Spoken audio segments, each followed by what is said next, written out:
Bienvenue sur le podcast Au fil des lunes. Il vous racontera le parcours d'hommes et de femmes mus par la recherche d'une relation différente avec la nature et d'un peu plus de bienveillance en ce monde.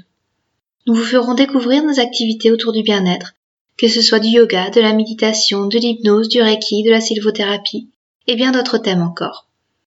Vous découvrirez les changements que les invités ont implémentés dans leur quotidien et leur transformation au gré des lunes. Alors entrez dans notre salon de thé virtuel.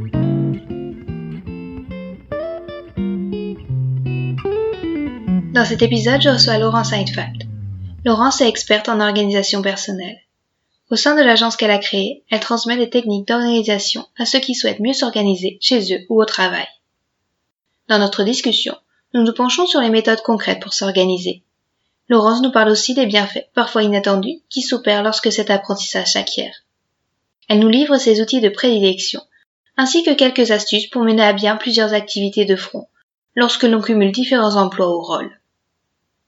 Ces techniques sont des armes efficaces pour lutter contre le sentiment d'être toujours débordé. À l'heure des départs en vacances, les conseils de Laurence sont des petites graines à semer pour mettre d'ores et déjà en place une routine organisationnelle qui amènera un peu plus de sérénité dans nos vies. Un épisode dont l'écoute est à consigner dans vos cahiers ou dans votre gestionnaire de tâches. Bonjour Laurence, merci beaucoup d'avoir accepté cet entretien. Est-ce que vous pourriez vous présenter en quelques mots ? Oui, je m'appelle Laurence Heidfeld et mon métier, c'est d'aider les gens débordés et ou désorganisés à mieux s'organiser au travail ou à la maison. D'accord, et comment vous en êtes arrivée là ? C'est votre premier métier ? Alors non, c'est pas mon premier métier, c'est un métier que j'exerce depuis 15 ans maintenant. Au départ, moi j'ai une formation de psychologue comportementale et cognitive et une formation de marketing et communication. Et donc, j'ai commencé à travailler en entreprise à des postes à responsabilité, marketing, communication, commercial, jusqu'à exercer une fonction de direction des opérations chez un éditeur de logiciels. Donc, en fait, j'ai tout le temps travaillé dans des environnements techniques. Je me rends compte en parlant essentiellement masculin. C'est une coïncidence, je pense. Et en fait, cette histoire d'organisation, ça a été tout de suite absolument indispensable. Indispensable pour moi au départ, parce que j'avais des gens à gérer, parce que je travaillais dans un environnement international, et puis parce que j'ai 3 enfants. Donc tout ça, ça a fait que l'organisation, c'était pas une option, c'était une absolue nécessité pour moi. Voilà comment j'en suis arrivée là. Et donc j'ai créé Jara, qui est mon agence de conseil et de formation en organisation personnelle, il y a maintenant une 15aine d'années. D'accord, et vous avez toujours été organisée ou alors c'est au fil des expériences, en devenant maman, avec vos expériences professionnelles que vous avez acquis cette compétence ? Alors, je sais pas si j'ai toujours été organisée. Ce qui est sûr, c'est que j'ai toujours aimé les environnements, à titre personnel, les environnements assez ordonnés. Mais ça ne veut rien dire en matière d'organisation parce que l'organisation, c'est un rapport au temps, un rapport aux objets, un rapport aux informations. Voilà. Donc, je ne sais pas si j'ai toujours été organisée. En revanche, ce qui est sûr, c'est que je n'ai pas eu le choix.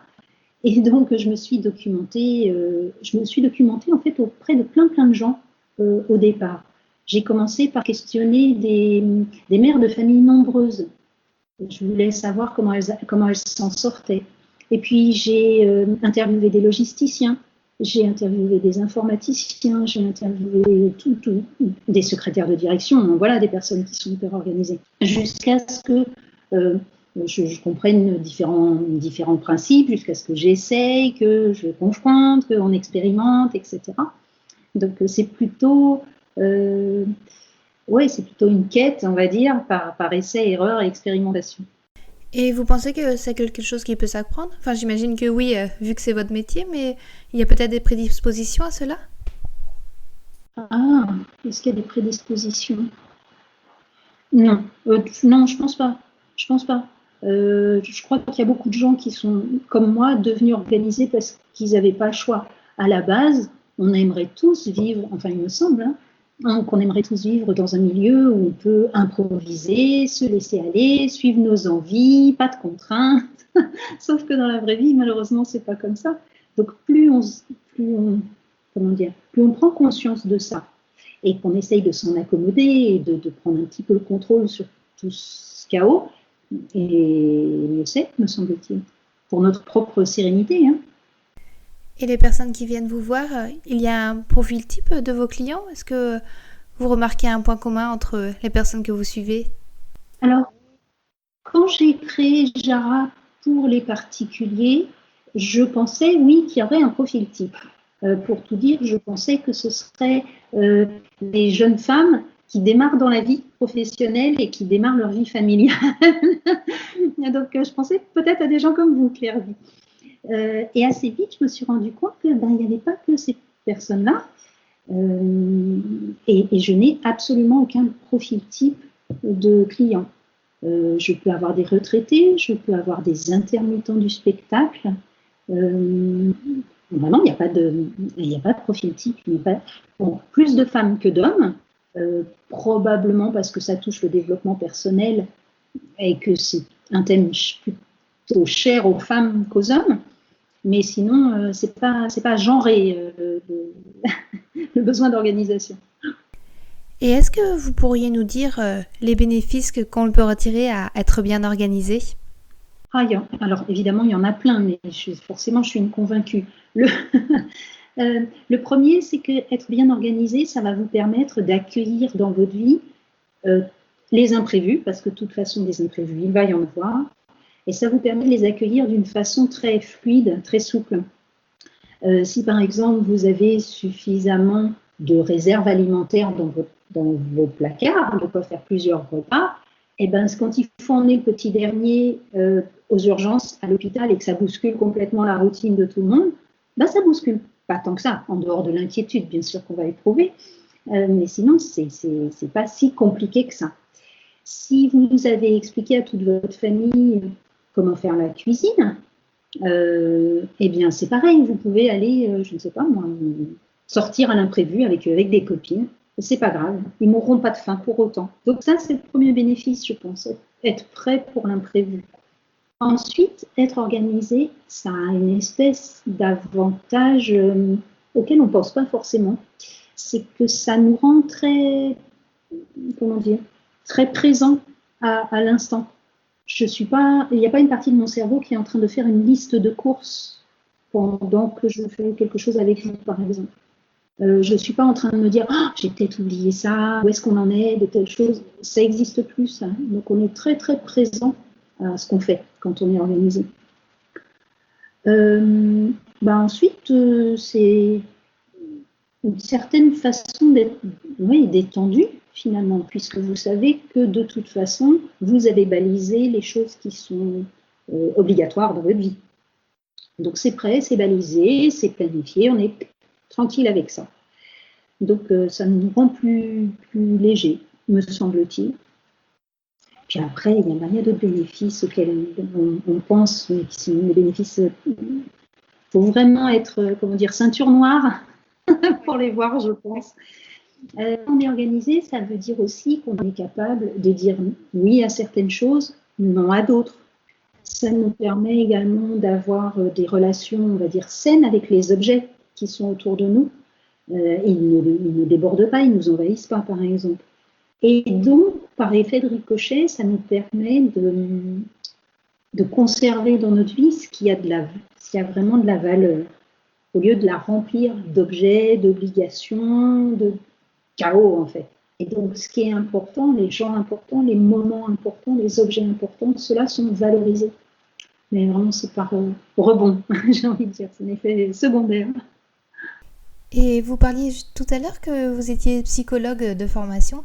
Est-ce que vous voyez d'autres changements qui s'opèrent chez vos clients entre le début de vos prestations et la fin du suivi? Alors, ce qu'ils me disent tous, c'est que ce que je leur apprends, c'est à avoir, la tête moins pleine. En même temps que l'environnement change un peu, ils sont moins débordés, à la fois physiquement et mentalement.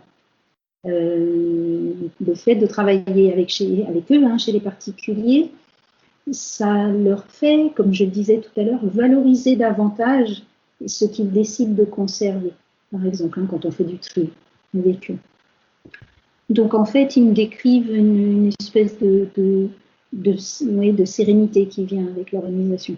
C'est ça qui est recherché en général. Et une question que je voulais vous poser aussi, c'est par rapport au temps. Comment vous envisagez ce rapport-là? Par exemple, comment planifiez-vous vos tâches? Alors, il y a plusieurs choses par rapport à ça. D'abord, ce que je fais, c'est que je repère systématiquement ce qui est récurrent dans ma vie. Alors, qu'est-ce qui est récurrent? On va prendre un exemple tout simple pour tout le monde, la préparation des repas. Qu'on le veuille ou non, il y aura un dîner à un moment donné pour toute la famille. Et ça, c'est 7 jours par semaine. Donc, si c'est récurrent, c'est un peu bizarre de découvrir à 18h30 que dans une demi-heure, il faut que les petits mangent, par exemple. Donc, premier exemple.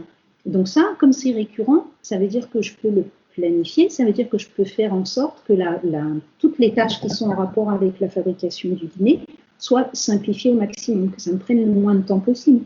Parce que j'ai constaté que quand toute ma famille a faim, c'est le bazar à la maison. Tout le monde est énervé, tout le monde est tendu. Donc du coup, je m'arrange pour simplifier au maximum la fabrication de ces fameux dîners. Autre exemple de choses récurrentes que je repère et sur lesquelles j'essaye de rendre les choses plus faciles pour moi, je ne sais pas, les rendez-vous médicaux, par exemple, pour toute la famille. Quand on sort de chez le médecin, on est soulagé parce que c'est fini, parce qu'on est guéri, mais en même temps, il va peut-être y avoir des vaccins. C'est pas à faire, hein. C'est pas idiot de les planifier à l'avance, par exemple. De toute façon, ça aura lieu. Comme les rendez-vous chez le dentiste, comme même les rendez-vous chez le coiffeur, pourquoi pas. Donc, c'est pas idiot de planifier toutes ces choses-là, même très, très, très à l'avance. 6 mois à l'avance, c'est pas grave. Donc, tout ce qui est récurrent, j'y fais vraiment attention, je m'arrange pour pas que ça me tombe, enfin, pour pas que j'ai l'impression que ça me tombe dessus.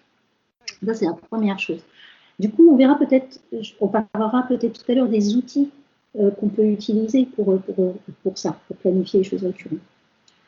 Ensuite, je tiens de plus en plus compte, ce qui n'était pas le cas quand j'étais plus jeune, mais je tiens de plus en plus compte de mon niveau d'énergie. Je sais que je suis beaucoup plus efficace le matin, donc il y a un certain nombre de choses de type, on va dire, intellectuel, que je réserve exprès pour le matin. Avant, je m'occupais pas de ça, je m'en rendais pas vraiment compte. Et donc, je me retrouvais en fin de journée avec beaucoup de travail à faire, des travaux qui demandaient de la concentration.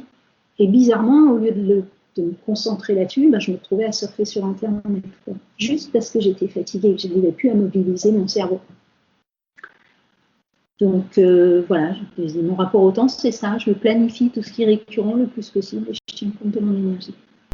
Et justement, les outils de prédilection, vous en auriez quelques-uns à nous conseiller? Oui. Alors, de toute façon, il vous faut un agenda. Cet agenda, dans un monde parfait, vous le partagez. Hein, si vous êtes en couple ou en famille, c'est une bonne idée, partagez. Et ensuite, il vous faut autre chose qu'un agenda. Et ça, tout le monde ne le sait pas, forcément. Il va vous falloir un gestionnaire de tâches. Il y en a des gratuits, très très bien. Il y en a un qui s'appelle Remember the Milk. En français, on dirait pense à prendre le lait. Il y en a un que j'aime bien aussi parce qu'il permet un travail en équipe assez sympa. Il s'appelle Trello, T-R-E-2-L-O. Il y en a un certain nombre comme ça qui sont, donc ceux que je viens de citer là sont gratuits et sont accessibles avec votre browser, votre butiner en français. Donc, ces outils-là sont faits pour gérer toutes les tâches qui n'ont pas de date limite. Tout ce qui a une date limite, c'est sur l'agenda. Tout ce qui n'a pas de date limite pourrait très bien se retrouver sur Trello ou Remember the Milk. Donc, vous pouvez y accéder, bien sûr, depuis votre téléphone ou depuis votre PC. C'est l'intérêt de ces outils-là.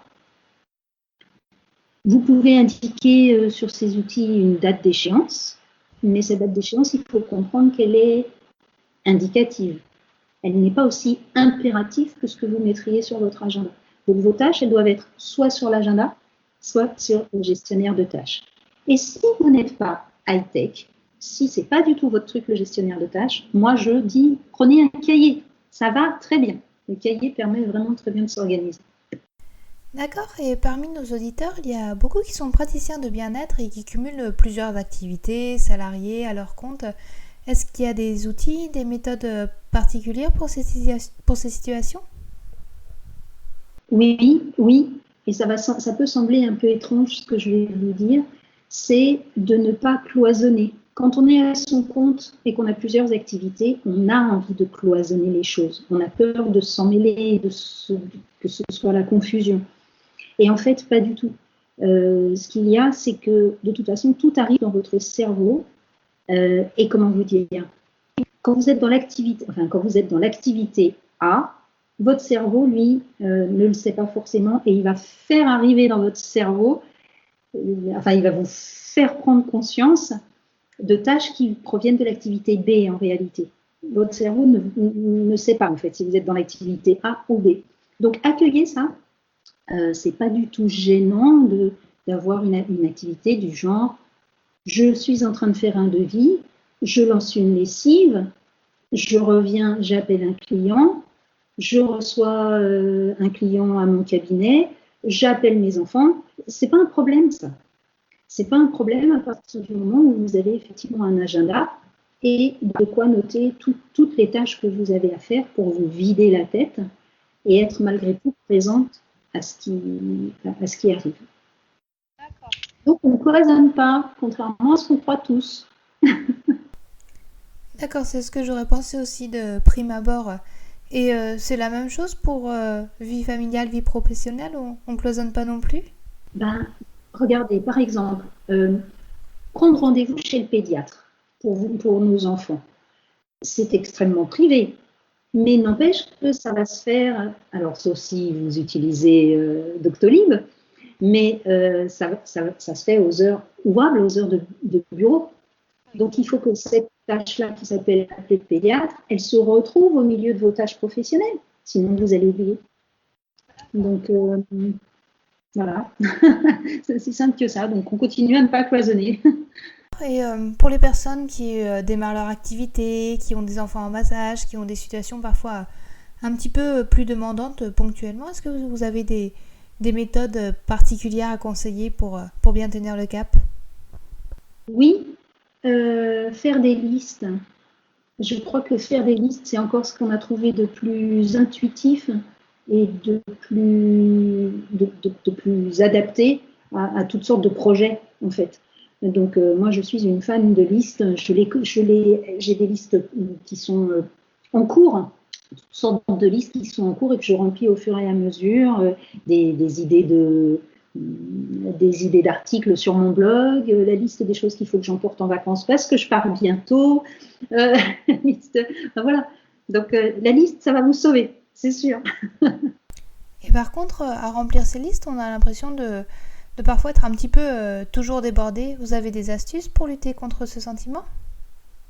Oui, alors en plus des listes qui vous permettent de ne rien oublier, il y a quelque chose qui me semble, moi, absolument nécessaire quand on est débordé, c'est de maintenir un minimum de routine, c'est-à-dire d'habitudes qui s'enchaînent les unes aux autres et auxquelles on ne déroge pas trop, on va dire. Ça, c'est la meilleure façon d'être sûr qu'on ne sera pas débordé, en tout cas par le quotidien. Ensuite, il y a autre chose auquel il faut qu'on pense quand on est débordé et qu'on n'ose pas toujours faire, c'est dire non. Ben, je suis débordée. Certes, il y a des projets qui sont intéressants. Certes, on me propose des partenariats qui ont l'air bien. Certes, j'ai beaucoup d'amis, j'ai une grande famille.